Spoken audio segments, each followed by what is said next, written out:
So when you get your doorbell, add batteries or add a micro USB cable and hold down the reset button for a few seconds. The camera is now ready to begin pairing and you'll see a blue flashing light on the front. Download the XSH CAM app onto your phone. Click add device and set up device.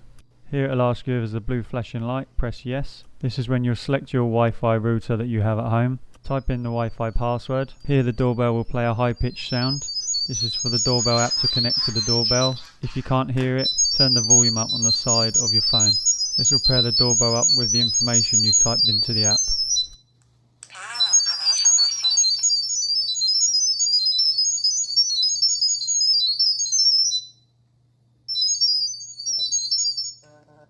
And it's paired. Click on view. Here you just select if it's front door, back door, whatever, it doesn't really matter which one you pick here. Then enter a password that you want, fill that in twice, then it'll ask if it's Chinese or non-Chinese.